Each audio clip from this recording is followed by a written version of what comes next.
"Ma'am, this isn't a valid medication. You cannot bring this contraband onto the plane." Flight attendant Janet Morrison's cold, sharp voice rang out in the first-class cabin of Delta Flight 447 as it prepared to depart JFK for Los Angeles. With a sudden jerk, she plucked the asthma inhaler from the trembling hand of 70-year-old Edna Harris, a black grandmother. The abrupt action froze the entire cabin in tense silence. Edna's eyes flew open in terror, each labored breath rattling painfully from her frail chest. Panic and pain were etched deep into her weathered face as she reached for Janet, her voice quivering in desperation. "Please, that's my asthma medicine. I can't breathe without it." Janet Morrison merely curled her lip in a sneer, hoisting the inhaler like damning evidence before all the passengers. Her gaze was sharp and contemptuous, as though passing sentence on a criminal in open court. Tilting her head, she raised her voice so everyone could hear. "Asthma medicine? Maybe next you'll claim these little candies are cancer treatment." Her careless mockery made nearby travelers shift uncomfortably, casting furtive glances at the distressed elderly woman shaking in her seat. The air felt heavier still as Edna's breaths grew more frantic, her body convulsing as if fighting to reclaim every precious lungful. Several passengers discreetly pulled out phones, recording the scene while exchanging uneasy looks. Edna's silver medical ID bracelet reflected the cabin lights as she held her arm up, trying to show Janet the engraved information. "Look, please. I really have severe asthma. This bracelet proves it." Janet didn't even glance at the bracelet. With a tone dripping disdain, she cut her off. "Cheap costume jewelry. I've seen plenty of tricks like this." In row 12, young Laura Rodriguez quietly started an Instagram Live.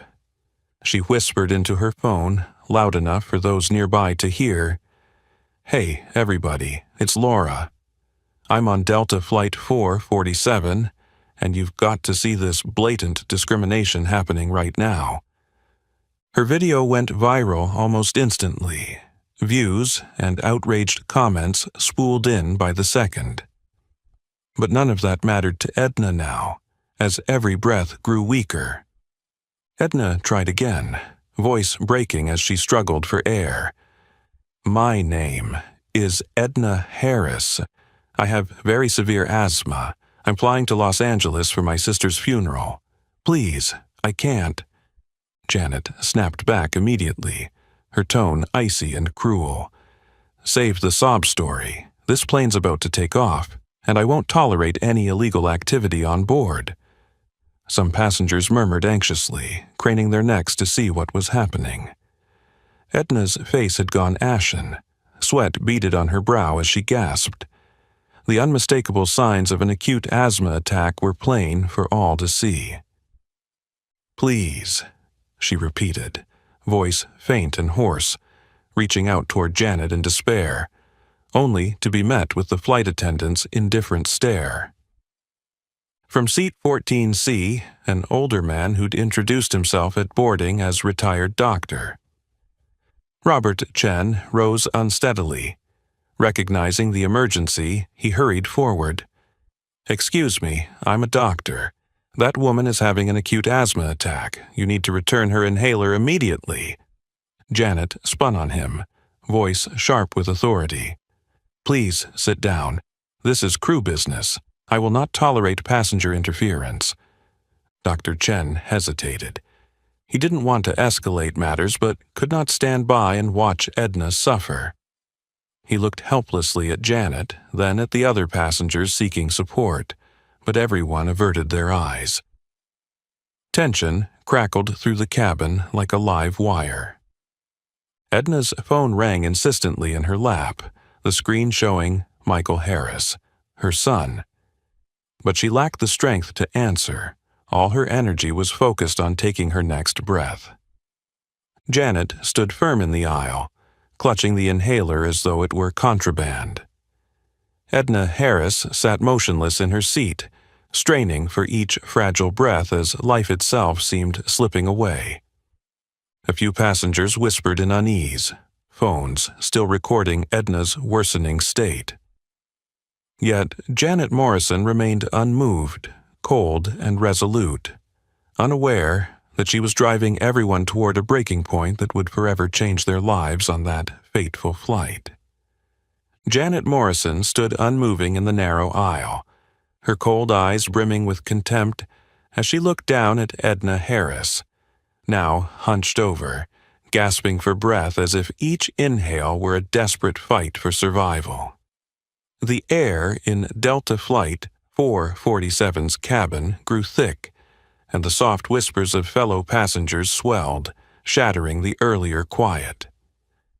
Janet's voice rang out again, laced with bitter sarcasm, each syllable a frozen needle aimed straight at the elderly woman's dignity. "Who do you think you're fooling, Miss Harris? I've worked in aviation for over 10 years, and I've learned to spot a drug smuggler at 20 paces. Someone like you, what are you even doing in first class?" She curled a mocking smile as she glanced at Edna's worn clothes, a faded gray cardigan, a simple long skirt with a few loose stitches at the hem, and scuffed brown leather shoes, polished, yes, but undeniably old. To Janet, those items were proof that Edna didn't belong in this upscale cabin. Edna trembled, knuckles white as she gripped the armrest, trying to lift her eyes to Janet. Her voice came out in ragged whispers. "Please, I've told you, that's my medicine, real medicine. I can't breathe without it." Once more, Edna raised her silver medical ID bracelet, its engraved letters glinting in the cabin lights like a last lifeline to prove her claim.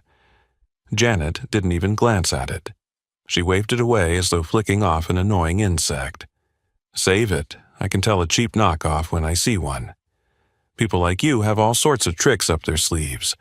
But sorry, you picked the wrong flight for your little performance." Each jab from Janet cut invisibly but sharply into Edna's pride and honor, deepening her shame even as she fought for air. Edna's heart clenched, not just from oxygen deprivation but from the cruelty she endured under dozens of strangers' stares. In row 12, Laura Rodriguez gripped her phone tighter, fingers trembling with outrage at the scene unfolding. She leaned in close to the screen, voice low, but clear enough for the more than 2,000 viewers watching her live broadcast. "Can you believe this? I'm on Delta Flight 447, and this elderly woman is being treated horribly, all because of her appearance and racist assumptions. Share this video. Let the world see what's happening here." Comments demanding an explanation for the airline's conduct flooded in, but none of it seemed to reach Janet.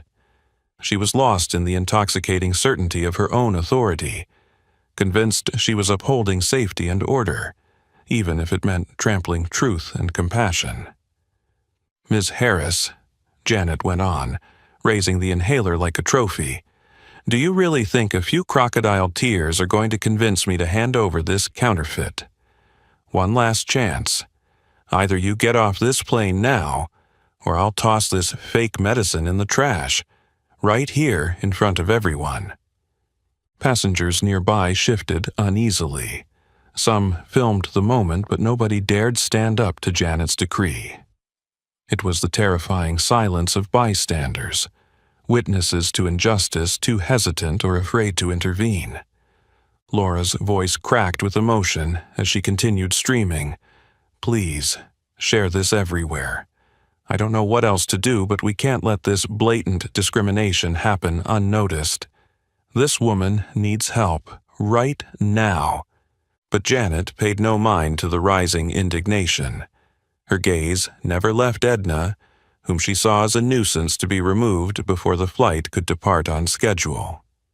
In her mind, Edna Harris was nothing more than a poor, elderly interloper trying to con her way into a luxury she didn't deserve. Edna slumped further in her seat, breaths coming in ever-shallowing gasps. Her lips had turned ashen, her life force dwindling with every passing second. She looked up at Janet one final time, her eyes a portrait of utter despair. An image that, rather than drawing sympathy, only reinforced Janet's misguided conviction that it was all an act.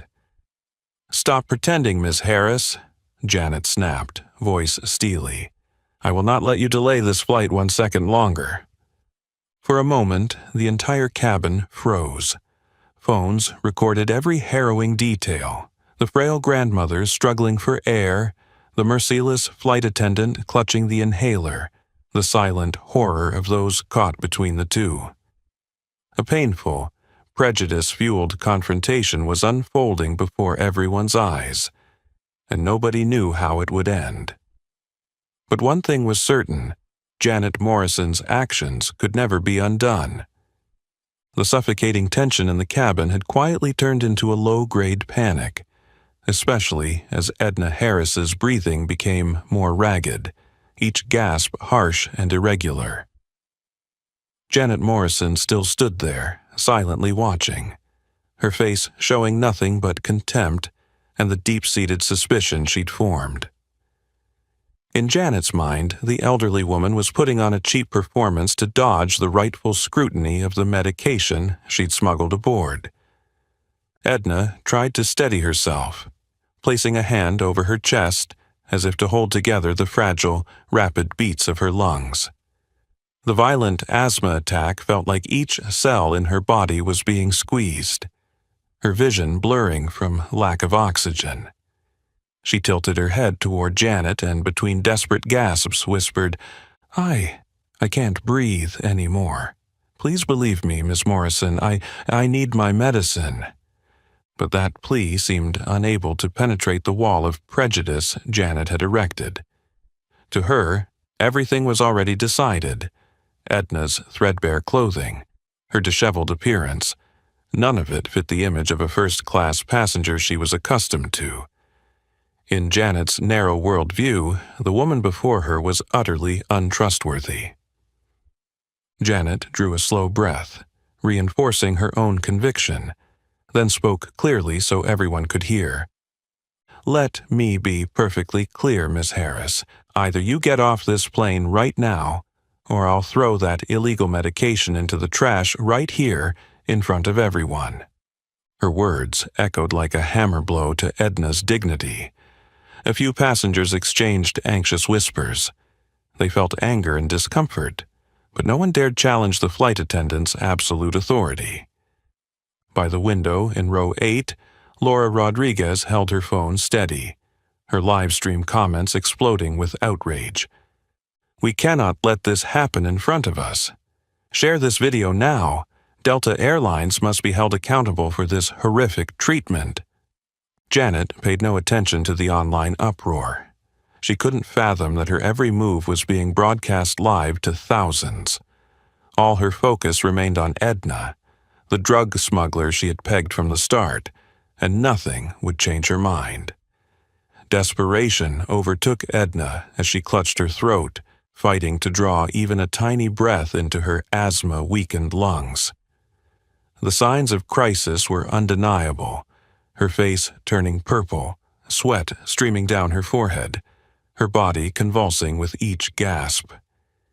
Nearby, retired Dr. Robert Chen, who had tried to intervene before, could no longer stay silent. He stood and met Janet's gaze with steely resolve. "Ma'am, I'm a doctor. That woman is having a life-threatening asthma attack. With over 30 years in medicine, I assure you she will die without her inhaler." Janet remained unmoved by his warning. Instead, she offered him a provocative smile and replied coolly, "Please sit down. This is a matter of flight safety, and I will not allow any passenger interference." Her robotic dismissal left Doctor Chen stunned and powerless. He searched the cabin for support, but everyone averted their eyes, afraid to defy Janet. Edna's condition deteriorated by the second. Her uneven breaths faded into painful silence. Passengers looked at one another, anxious and wanting to protest, yet paralyzed by Janet's unyielding authority. Some continued to record discreetly from behind their seats, too fearful to act. Janet glanced at her watch, impatience flickering in her eyes, as though Edna's suffering were merely an inconvenience delaying her precious flight. "You have 3 minutes to decide, Miss Harris. Either you disembark willingly, or your medication will vanish forever." Her cruel ultimatum resonated through the cabin. Edna, exhausted and defeated, could only muster a faint whisper. "Please, I beg you, give me back my medicine." Janet turned on her heel and strode away without hesitation, unaffected by the murmurs of outrage around her. She was utterly convinced of her own judgment, unaware that she had just escalated a tragic situation into a full-blown emergency. Now the cabin air felt heavier than ever, every eye fixed on Edna, the elderly woman on the brink of death because of one person's cruel prejudice. In the oppressive, suffocating atmosphere that filled the cabin, the ringtone from Edna Harris's purse suddenly began shrieking insistently, as if trying to shatter the helpless silence of the witnessing passengers. The screen kept flashing a single name: Michael Harris. Yet the only person who could answer that urgent call was the one struggling for each fragile breath, too weak even to lift the phone. From his seat in row 14, retired Dr. Robert Chen could no longer contain his alarm when he saw Edna's lips turning an alarming shade of purple, the unmistakable sign of severe oxygen deprivation. With decades of medical experience behind him, he knew all too well what was unfolding, and that a delay of mere minutes could prove fatal. He sprang to his feet and strode swiftly toward her, his voice firm with the authority of a lifetime spent saving lives. "Miss Morrison, I can't stand by any longer. This woman is in critical condition. She needs her medication immediately, or she will stop breathing within minutes." Nearby, passengers all turned to look, their eyes filled with anxious hope at the doctor's clear, urgent intervention. But Janet Morrison stepped forward in Robert's path, her expression ice-cold and unyielding despite the gravity of his warning. "Sir, I told you very clearly, this is crew business. You are not permitted to interfere with my duties," she ground out, enunciating each word as if to knock any thought of assistance from his head. Robert froze, fists clenching at his sides in frustration and fury. He had witnessed countless emergencies in his career, but never felt so helpless or enraged. Drawing a deep, steadying breath, he met Janet's eyes with a mix of entreaty and warning. "Please listen to me. I'm not here to undermine you, but I've been a doctor for over 30 years, and I know exactly what I'm talking about. She is not faking this. She is in severe respiratory distress, and we're wasting every precious second that could keep her alive." Janet merely shook her head in haughty dismissal, a mocking smile curling her lips, as if she were confronting baseless ramblings from a troublesome passenger. "Dr. Chen, I'm sorry, but I'm not going to let someone exploit our sympathy to smuggle illegal medication on board. I've seen this routine far too often. She's just putting on a show to trick us," Janet declared with such confidence that some passengers wavered in their support of Robert's plea. The entire cabin slipped into a desperate silence. No one dared raise a voice to defend Edna or back the doctor. All eyes were cast downward, frozen by Janet's absolute authority. All the while, Edna's phone continued its frantic ringing, more urgent than ever, as if her son Michael sensed something was terribly wrong. But no matter how she strained, Edna could not reach into her bag to answer that life-saving call. Every ounce of her fading strength went into simply drawing her next ragged breath. "Please, medicine," the old woman croaked, her words barely audible. Her vision darkened, her face a ghastly purple. and her body shook violently with each failing gasp, each one a silent plea for help that went unanswered. Dr. Chen turned once more to Janet, his eyes blazing with righteous fury. "If she dies, you will bear full responsibility for your actions. This is not just an ethical matter, it's a legal one." Janet paused for a fraction of a second at his fierce warning, then immediately resumed her calm, unfeeling composure. She knew full well the authority she wielded on this flight, and she believed she had every right to wield it to ensure absolute safety. In her distorted view, this was simply another sham performance by a poor old woman, not something worthy of her concern. "Thank you for your concern," Janet replied in a chillingly composed tone. "But I know exactly what I'm doing.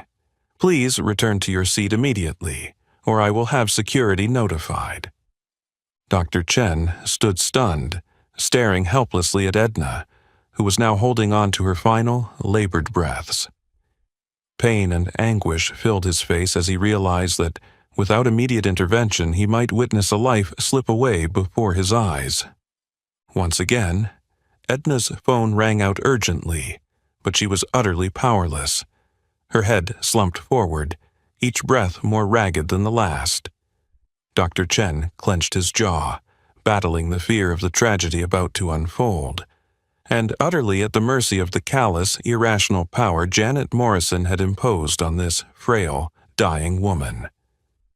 The helpless look Dr. Robert Chen still wore as he gazed at Edna Harris was interrupted when Janet Morrison swiftly snapped the headset radio from her hip and spoke into it in a flat, emotionless tone. "TSA Security. This is Lead Flight Attendant Janet Morrison on Delta Flight 447 at Gate 27. We require immediate assistance to remove a passenger exhibiting signs of carrying illegal medication."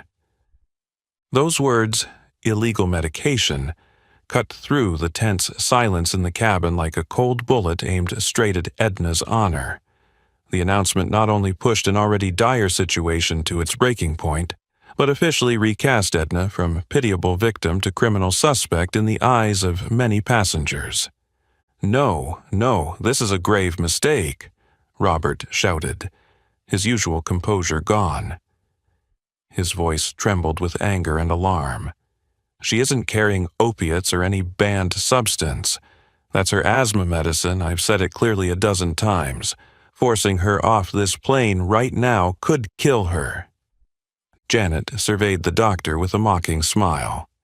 To her, Robert was just another bothersome passenger obstructing her unwavering duty. She tilted her head and, knowing everyone could hear, replied in a steely voice, "Mr. Chen, I'm not interested in arguing further. My decision is based on the airline's safety regulations. You may keep your opinion, but you'd best return to your seat and remain orderly." Robert's hands clenched into fists, and his face reddened as he looked pleadingly at the other passengers. "Please, folks, we cannot stand by and let this injustice happen. This woman is on the brink of death because of one flight attendant's mistaken prejudice." But every other passenger averted their eyes, intimidated by Janet's cold resolve and the absolute authority she wielded on this flight. None dared support Robert or defend Edna, even though their hearts knew the truth. Meanwhile, Laura Rodriguez's live stream from row 12 was exploding across social media at lightning speed. Views had surpassed 100,000, and with every passing second, thousands of comments poured in condemning the blatant discrimination by the Delta Airlines flight attendant. "Everyone, we just hit over 100,000 viewers. Keep sharing this. Delta Airlines must be held accountable for what they're doing to an elderly woman in a life-threatening condition," Laura said into her phone, her voice shaking with anger and emotion. Yet none of the social media uproar could sway Janet's icy determination. She stood her ground, convinced that her honor and the rules she enforced mattered more than any life or truth. Less than a minute later, 2 TSA officers climbed aboard, their faces set in stern lines of authority. Janet pointed directly at Edna and announced each word with unassailable confidence. "The woman in this row is carrying illegal medication on board and is causing a disturbance. I demand she be removed from the aircraft immediately." The officers glanced at Edna, now nearly unconscious and slumped in her seat. They hesitated, uncertainty flickering in their eyes, until Janet's sharp command drove them to action. "Please expedite this situation so our departure isn't further delayed." Robert Chen made one last rush forward, desperation in his voice as he addressed the TSA agents. "Please listen to me. I'm a doctor. This woman is suffering a severe asthma attack. Forcing her off the plane without her medication will almost certainly kill her. You have to stop this right now." The officers exchanged uneasy looks, caught between the flight attendant's grave accusation and the seasoned doctor's expert warning. They stood frozen, unsure how to proceed in this intensely fraught standoff.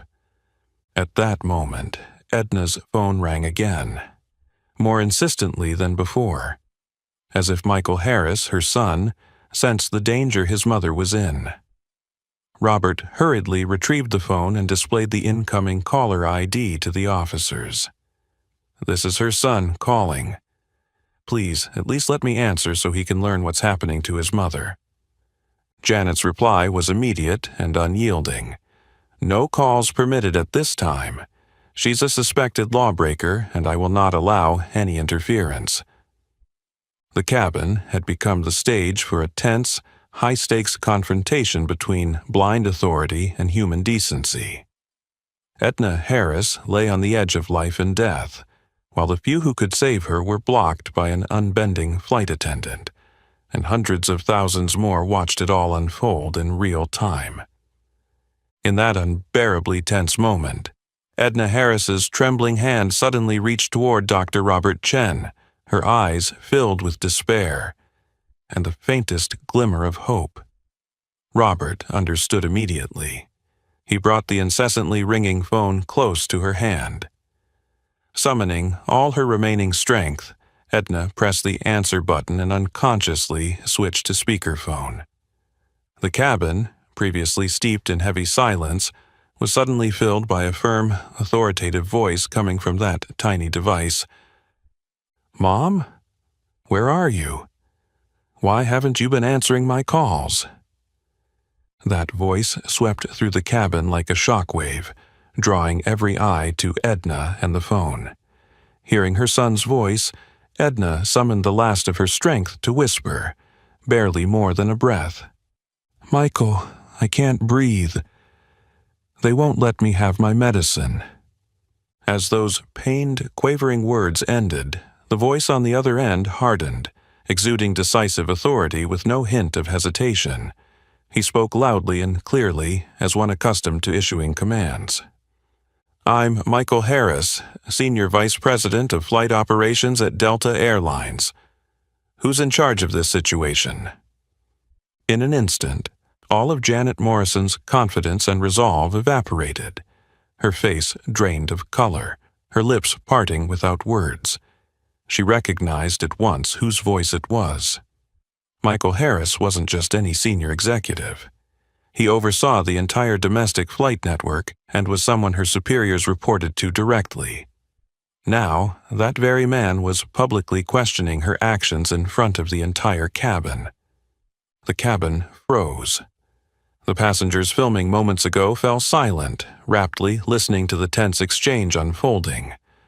Laura Rodriguez's live stream count had already soared past 200,000 viewers, but no one in the cabin grasped the full gravity or the viral reach of what was playing out online.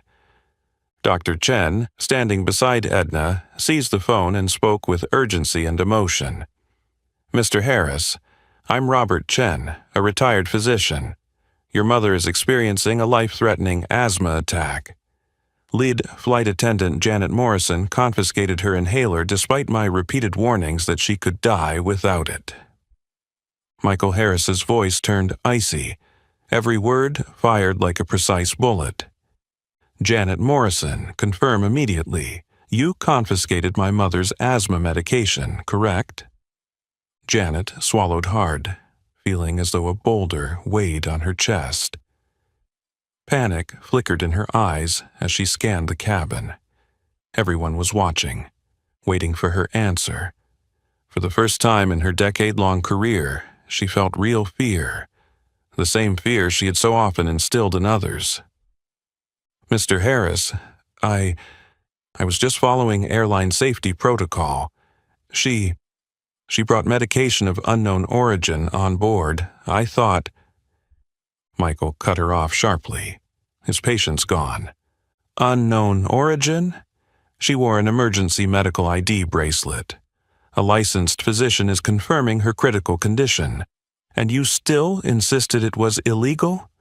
Do you understand how grave your mistake is?" The threat in Michael's tone left Janet trembling. All her arrogance, authority, and prejudice melted away, leaving only raw terror. She opened her mouth to speak, but Harris's voice rang out like an unappealable verdict. "I will be on that aircraft in 15 minutes. Miss Morrison, you will return my mother's medication at once and ensure she receives full medical care. You will be held fully accountable for every consequence of your reckless, irresponsible decision." Janet staggered backward, instinctively covering her mouth to stifle the panic surging through her. In that moment, her world shattered. She couldn't believe the catastrophic error she had made, one that threatened to undo the career she had built over more than 10 years. The cabin remained in stunned silence. Passengers understood the full scope of what had happened, and their eyes now bore down on Janet with unmistakable judgment. The woman who had wielded absolute power just minutes before was reduced to a frightened, pitiable figure facing the fallout of her own grievous mistake. As for Edna, though her breaths remained labored, a spark of hope lit her eyes at the sound of her son's loving, authoritative voice.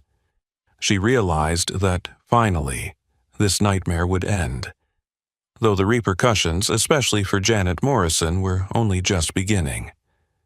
The commanding voice from the phone cut off, and chaos and fear flooded Janet Morrison's eyes. The cabin fell utterly silent. Only soft gasps and murmurs of baffled passengers broke the stillness as they attempted to grasp the gravity of what had just occurred. Janet stood motionless in the aisle, her face as white as paper, palms slick with sweat, her heart pounding in sheer panic. Less than 10 minutes later, the sound of firm, rapid footsteps thundered through the boarding doorway. Michael Harris strode into the cabin with the bearing of someone wielding absolute authority. Tall and imposing, his expression was cold and severe, his gaze piercing as he made a beeline for his mother, Edna Harris, who was still struggling for each fragile breath.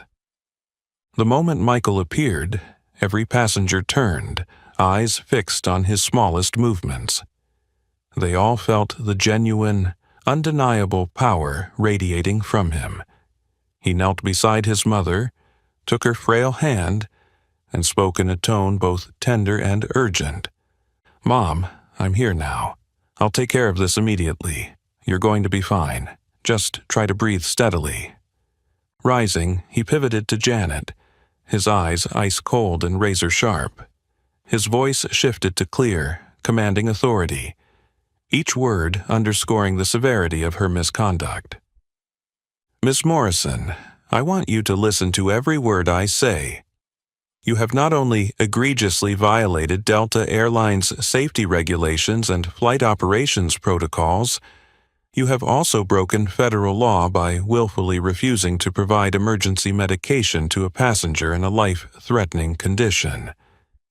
He paused, fixing her with a look of stern judgment, then continued with unflinching resolve. "Do you understand that your prejudiced, unprofessional actions nearly cost my mother her life?" Janet trembled. Her usual confidence evaporated. Her lips trembled as she tried to speak, but fear choked her voice. "Mr. Harris, I honestly didn't know. I misunderstood. Please give me a chance to explain."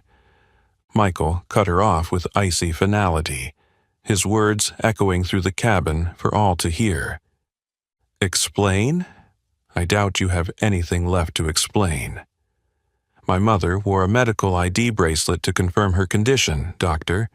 Chen warned you directly, and yet you persisted in your prejudice.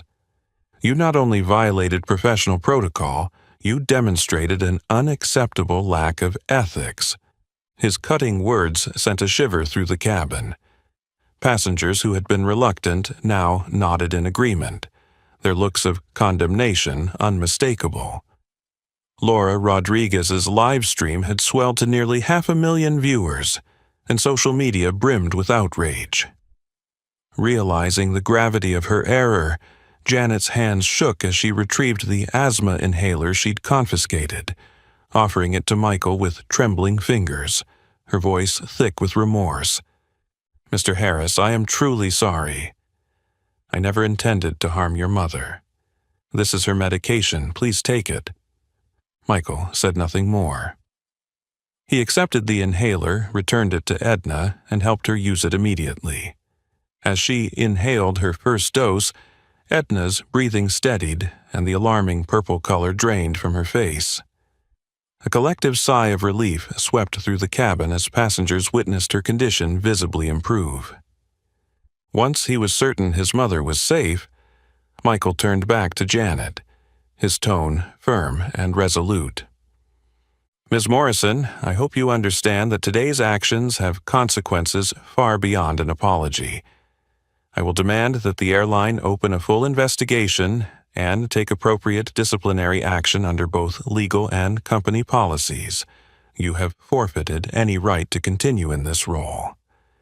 Janet heard each word as a dagger to her pride. She stepped back, tears streaming down her cheeks, finally feeling the weight of her arrogance and prejudice. In a trembling whisper, she made one last plea. "Please, Mr. Harris, I beg you. I don't want to lose my job. I never meant to harm your mother." He shook his head coldly, his final words ringing with unassailable authority. "It's too late, Miss Morrison. Every decision has a price, and today you have crossed every permissible line." Janet stood frozen, realization crashing over her that everything she had built was crumbling away. The entire cabin bore witness to this pivotal moment, and to the irreversible fallout of her arrogance and discrimination. Michael returned to his mother's side, comforting her gently, while Janet, once the figure of absolute power on this flight, was left a symbol of failure, regret, and despair. A dark chapter had closed, but the repercussions of this incident were only just beginning. The cabin remained engulfed in a heavy silence, every passenger's eyes now fixed on Janet Morrison, the woman who just minutes ago wielded absolute authority on this flight, and yet now stood at the center of scorn, judgment, and disappointment. She trembled in place, as if trapped in an unending nightmare. Once he'd ensured his mother was stable, Michael Harris turned and pulled out his phone to call Delta's senior support team. No more than 15 minutes later, 2 senior members of the airline's internal investigation unit and a legal officer boarded through the aircraft door. Their arrival instantly transformed Delta Flight 447's cabin into a makeshift courtroom where justice would be served before everyone's eyes.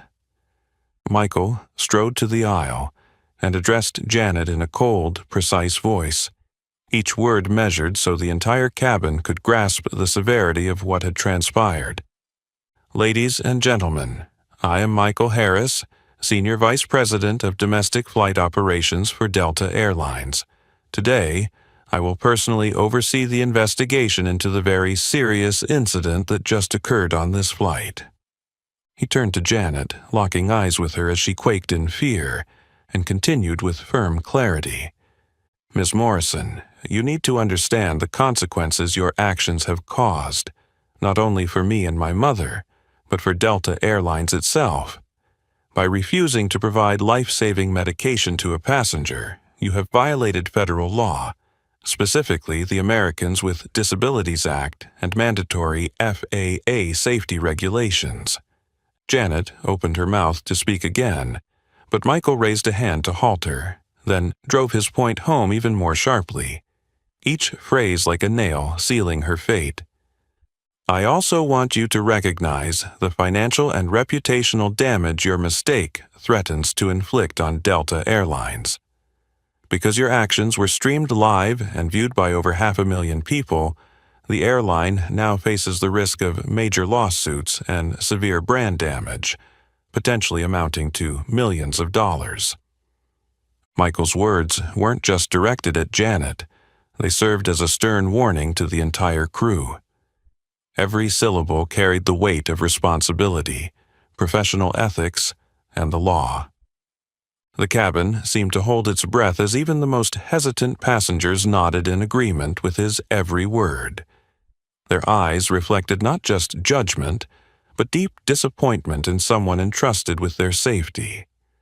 Michael then nodded to the legal officer, who stepped forward and handed Janet an official airline document outlining 2 clear options. Michael spoke deliberately but unwaveringly. Ms. Morrison, this is your final opportunity to decide. Delta Airlines offers you 2 choices.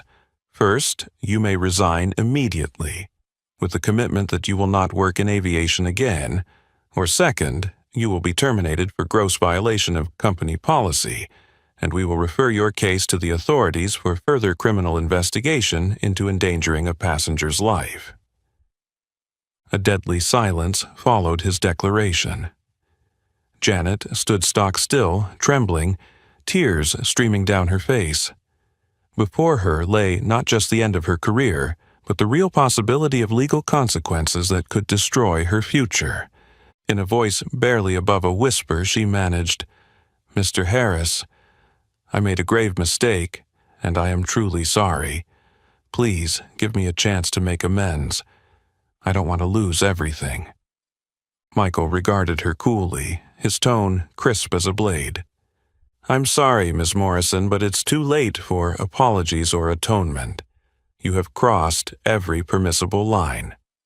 Your decision now is not about saving yourself. It's about accepting responsibility for what you have done." Every eye in the cabin turned toward Janet, awaiting her final choice. This aircraft had become a tribunal, and Janet, once absolute in her power, now faced judgment for her grievous error. Janet bowed her head, struggling to contain the storm of emotions inside her. Finally, she lifted her gaze and spoke, her voice trembling with pain and despair. "I understand. I will resign immediately. I have no right to continue in this role. I accept full responsibility for what has happened." Michael nodded once, his tone softening slightly, yet remaining firm. "You have made the right decision, Miss Morrison. I hope that after today you realize prejudice and power must never trump ethics and compassion." Janet fell silent, her tears unceasing. In that moment she fully comprehended that the career, reputation, and future she had built had crumbled in an instant, brought down by pride and misplaced prejudice. Michael then addressed the passengers. "On behalf of Delta Airlines, I sincerely apologize to our customers for today's serious incident. We pledge to investigate thoroughly and take decisive action to ensure nothing like this ever happens again." A gentle round of applause rippled through the cabin in appreciation. Edna Harris, now breathing steadily, squeezed her son's hand gratefully. In everyone's eyes shone the knowledge that justice and accountability had prevailed, not through coercive power, but through steadfast compassion and the unwavering defense of what is right. The moment Michael Harris finished speaking, the cabin fell into a profound, thoughtful silence. Janet Morrison stood in the aisle, trembling, her pride and authority gone. Her eyes flicked over the passengers. None offered sympathy, only cold, accusing, disappointed stares. Michael turned to the two TSA officers standing by the door and gave a slight nod. They stepped forward and spoke firmly. "Ms. Morrison, we will escort you off the aircraft immediately." Janet bowed her head and began to walk down the aisle in slow, shame-laden steps. As she passed each row, passengers no longer held back. Many shook their heads. Some whispered their disapproval, all reminding her of the price of her actions. When she reached Edna's seat, Janet paused, her eyes full of regret. Her voice quivered as she offered a belated apology. "Mrs. Harris, I am truly sorry for everything I caused. I hope you can forgive me." Edna looked up at Janet without anger or blame, only deep sadness and a measure of compassion. She replied softly but clearly, "Miss Morrison, I can forgive you, but please remember that wounds inflicted by prejudice and a lack of kindness aren't easily healed. I only hope you learn a profound lesson from this." Edna's words cut deep into Janet's conscience. Without another word, Janet lowered her head and continued down the aisle, the TSA officers silently guiding her out of the cabin. The door closed behind Janet like the final seal on a dark chapter of her life. Every passenger knew they had just witnessed a costly lesson about arrogance, prejudice, and their grave consequences. Michael Harris then addressed the cabin in a gentler yet determined tone. "Ladies and gentlemen, on behalf of Delta Airlines, I sincerely apologize to all of you, especially to my mother, Mrs. Edna Harris, for today's serious incident. As a leader of this airline, I promise you we will investigate fully and take decisive action to ensure nothing like this ever happens again." A ripple of applause rose through the cabin, slow at first, then building to a hearty ovation for Michael's fairness and courage. Passengers felt they had seen a true leader, one who not only upholds justice, but has the bravery to admit mistakes and pledge transparent remedies. Dr. Robert Chen came forward and shook Michael's hand, his eyes full of respect. "Mr. Harris, I truly admire how you handled this situation today. Your actions are a shining example of responsibility and compassion, qualities our society urgently needs. Thank you for all you did." Michael returned the handshake with genuine gratitude. "No, Doctor, thank you. Without your timely, steadfast intervention, this could have ended far worse. I am deeply grateful." Meanwhile, Laura Rodriguez's live stream had eclipsed 1 million views. Online commentators praised Michael Harris's swift, fair handling of the crisis and urged Delta Airlines and all carriers to implement measures preventing such incidents in the future. Michael then sat beside his mother, gently taking her hand. "How are you feeling, Mom? Are you doing better?" Edna offered a weak smile and glanced proudly at her son. "I'm all right now, Michael. With you here I feel safe and comforted. I'm so proud of you." Michael squeezed her hand, feeling both relief and warmth in his heart. He knew that, though he'd faced one of the most challenging moments of his career, he had made the right choice. Standing up for justice, ethics, and compassion, the values he held most dear. Delta Flight 447 was now ready to continue its journey, but every passenger understood that they had experienced more than just an in-flight incident. They'd witnessed the stark consequences of prejudice and blind pride, and most importantly, the power of true compassion and responsible leadership. As the plane prepared for takeoff, the cabin's atmosphere had transformed from tense to serene, with the reassuring knowledge that justice had finally prevailed. The moment Delta 447 lifted off and reached cruising altitude, An emergency meeting convened in Delta Airlines' senior operations office at JFK. In the boardroom, the atmosphere was heavier and more tense than anyone could remember. Key executives sat staring at a large screen replaying Laura Rodriguez's explosive live stream. View counts had soared past 2 million in less than 2 hours since the broadcast began. On social media, the hashtag number Justice for Edna trended nationwide, with hundreds of thousands of comments and shares from across the U.S. and around the world. The public outcry was immense, and Delta's leadership knew they had to act swiftly and decisively to salvage the airline's reputation. As soon as the plane was stable, Michael Harris dialed into the meeting via in-flight conferencing. Before Delta's top executives, he recapped the incident in precise detail, dissected the root causes of the failure, and delivered a stark warning about the long-term brand damage Delta would suffer if they didn't respond immediately. Today's events exposed a critical gap in our procedures for identifying and handling passengers' medical devices.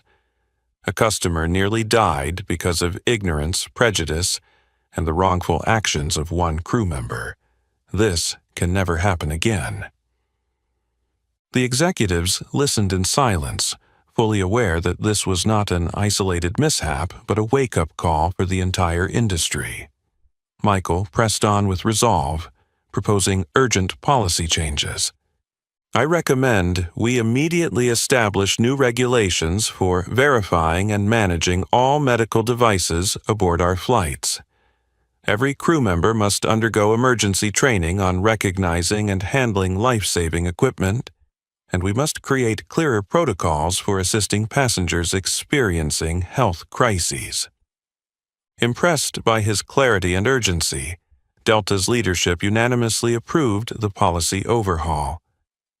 Within hours, the airline issued an urgent bulletin announcing that within 24 hours, new rules would be in place and mandatory, comprehensive training would begin for all flight crew on identifying and managing critical medical devices.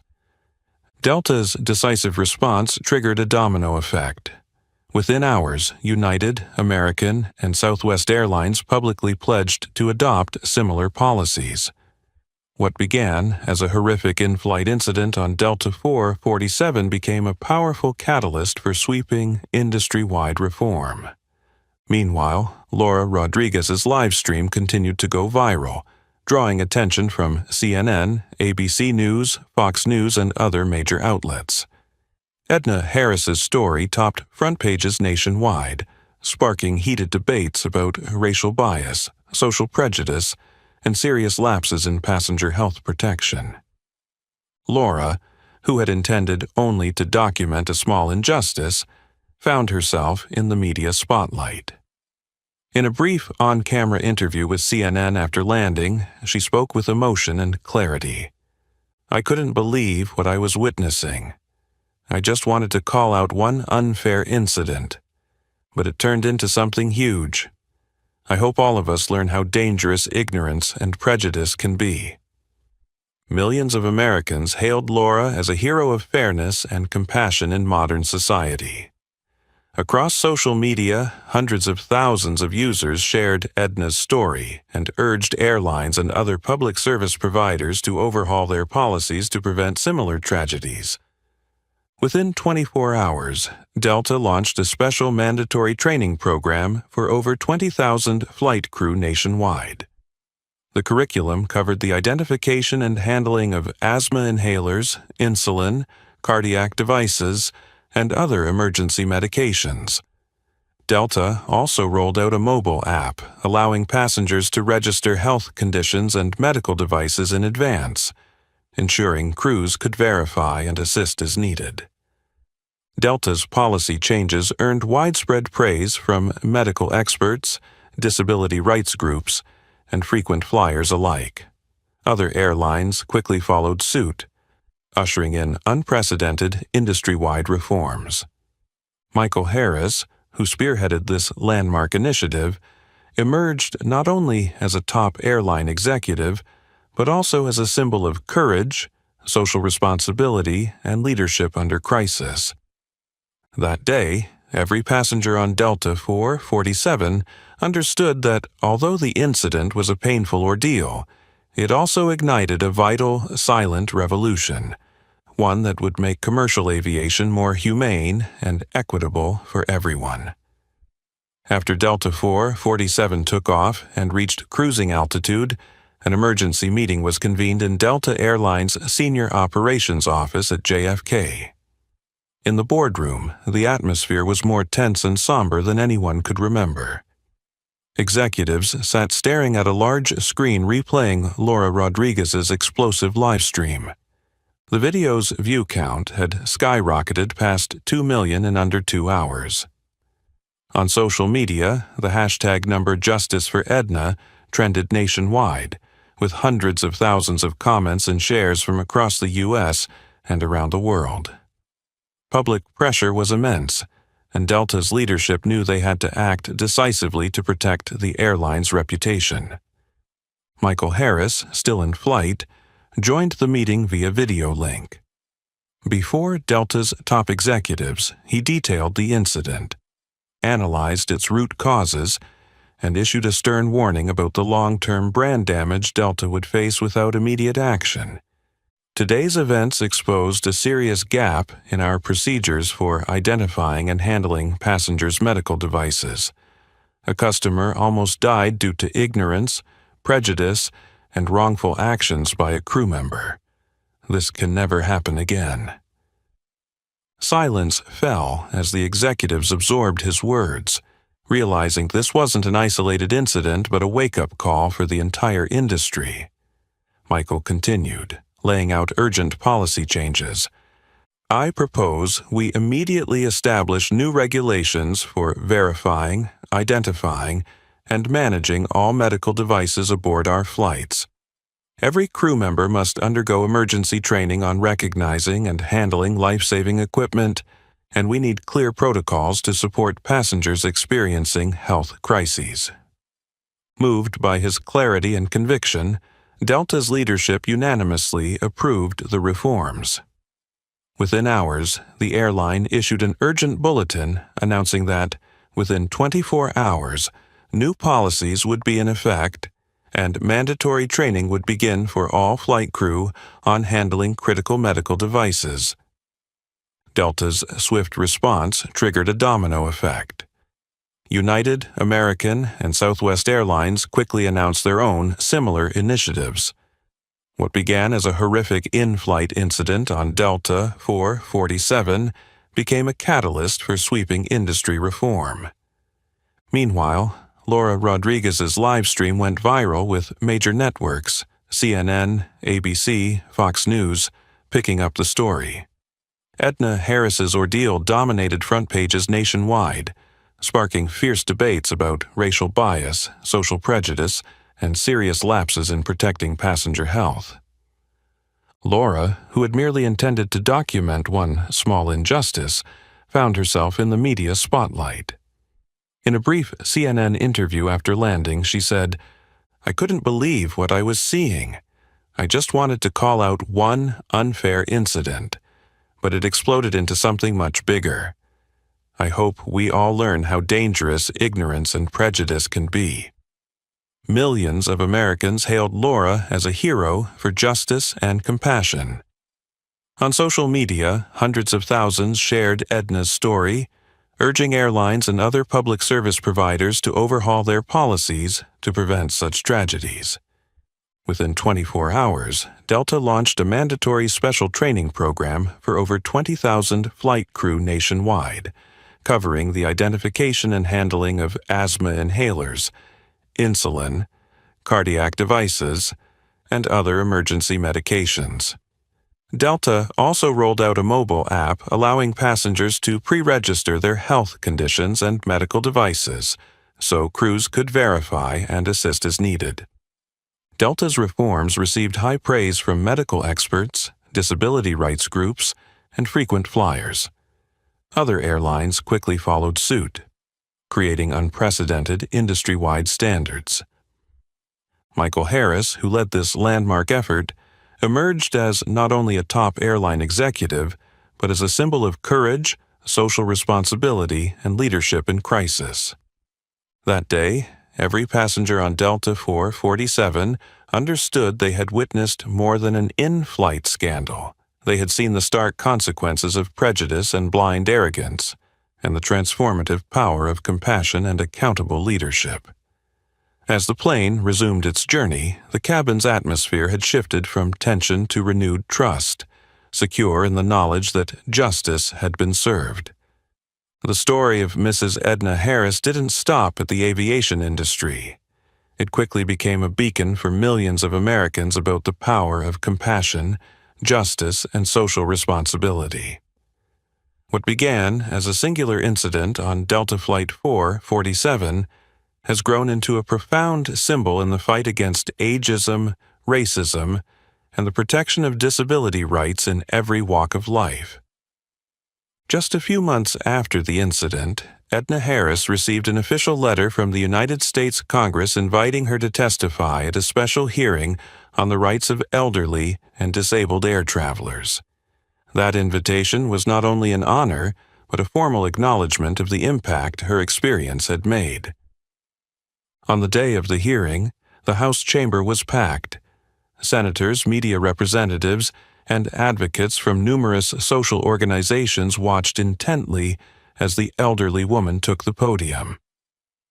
Edna walked forward slowly but with unwavering resolve. Though her eyes were those of a woman well into her later years, they shone with deep conviction. In a warm, clear voice that carried throughout the hall, she began, "Esteemed members of Congress, I am not a public figure or an activist. I'm simply a grandmother, a mother, an ordinary American like so many of you.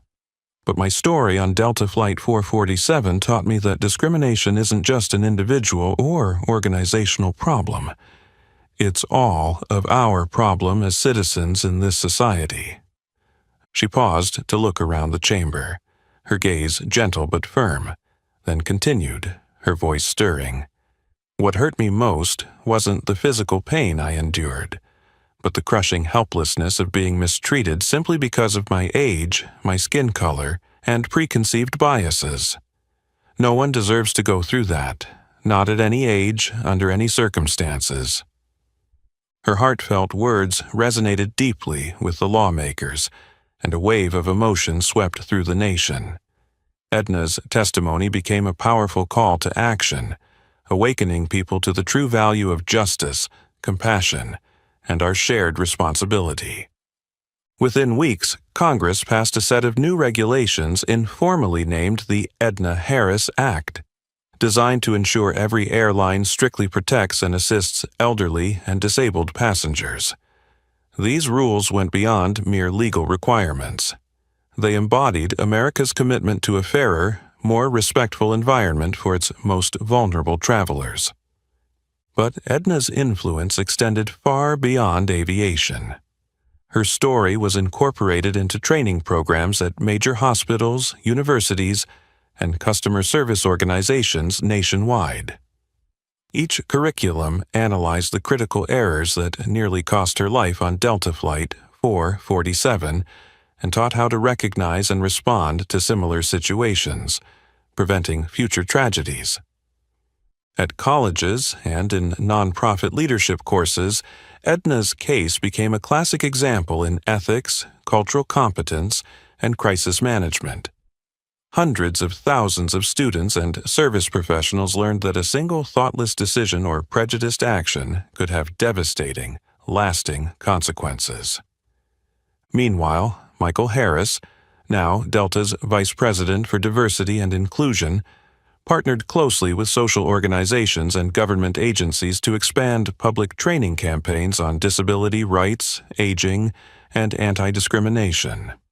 In speeches, he consistently reminded audiences, "We cannot build a civilized society if we continue to tolerate prejudice. Only when every individual recognizes their duty to the community can we truly progress." For her part, Janet Morrison, once a highly respected lead flight attendant, remained in the background, quietly working at a small grocery store in suburban New York. Every time Edna's story resurfaced in the news, Janet was reminded of the terrible mistake she made.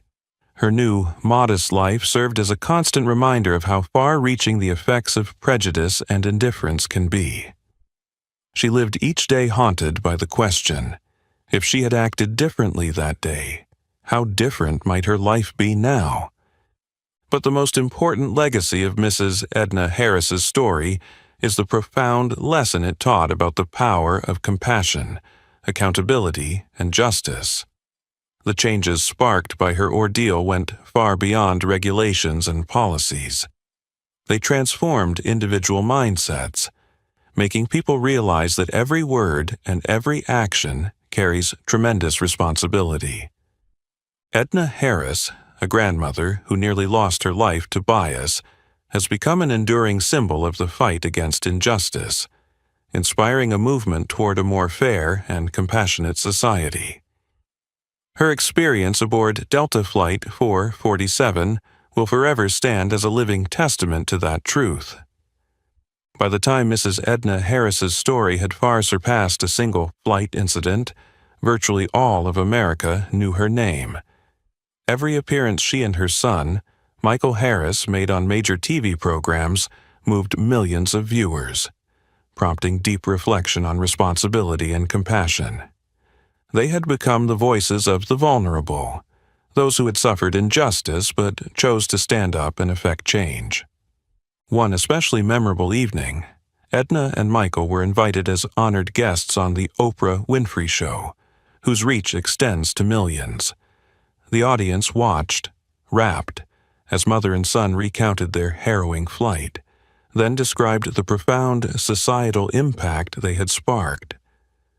Michael spoke first, earnest yet powerful. My mother probably never imagined her small story could have such reach, but I've always believed that if each of us has the courage to stand against injustice, we can change the world in ways we never expected. Edna smiled proudly at her son's words, then turned to the audience. Her voice was slow, deliberate, each word ringing with meaning. What I learned from my experience is this: silence is never the right choice when we witness injustice. By remaining silent, we allow wrong to persist.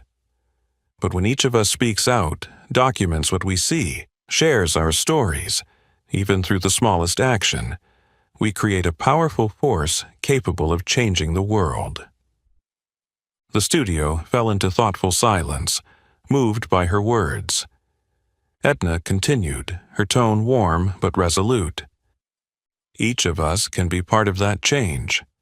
It doesn't matter who you are, how old you are, or where you come from.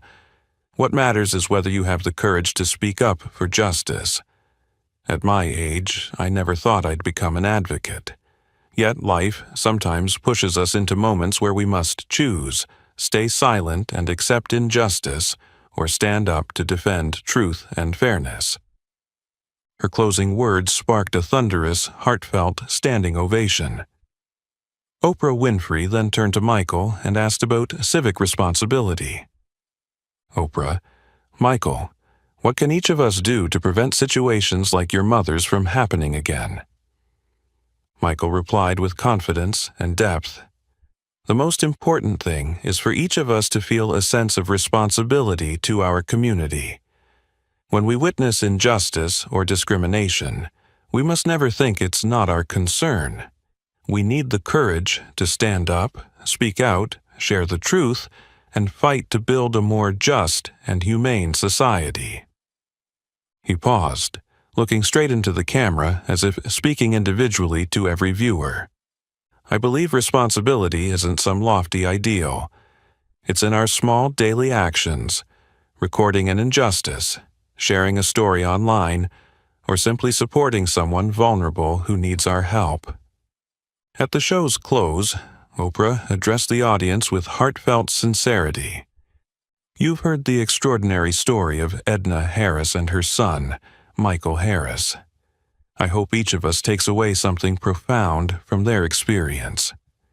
Tonight, I invite you, all of you, to share your own experiences of injustice you've seen or endured, because every time you speak up, you build community strength, a force that can reshape our society. Within hours of the broadcast, thousands, then millions, began sharing their stories online under the hashtag #SpeakUpForJustice. In just a few hours, the movement spread across the U.S. and around the globe, inspiring millions to stand for compassion and fairness. As for Janet Morrison, the former lead flight attendant whose prejudice set this all in motion, she watched this wave of solidarity with a painful awareness. Though she had lost everything, the lesson she now bore was one of responsibility, compassion, and the grave cost of indifference. Michael and his mother have since devoted their lives to traveling the country, visiting schools, hospitals, nonprofits, and government agencies to spread their powerful message of justice and empathy. What began as a small incident on one flight became a much larger story about the power of community and the duty each of us has to stand up for what is right. In a stirring address to thousands at a community event, Edna herself urged, "We cannot remain silent in the face of injustice. Speak up, document it, and fight for what is right, because every small action can change the world. Today, I call on everyone here and everyone watching from afar. Share your story. Let your voice become part of the force that builds a better society." Mrs. Edna Harris's remarkable journey is more than a lesson in courage, responsibility, and the power of compassion. It's a reminder that every small act can spark enormous change. Have you ever witnessed or experienced injustice? Share your story in the comments below and help spread the power of community. Don't forget to like, share this video, and subscribe for more inspiring stories every day. Thank you for being part of this movement.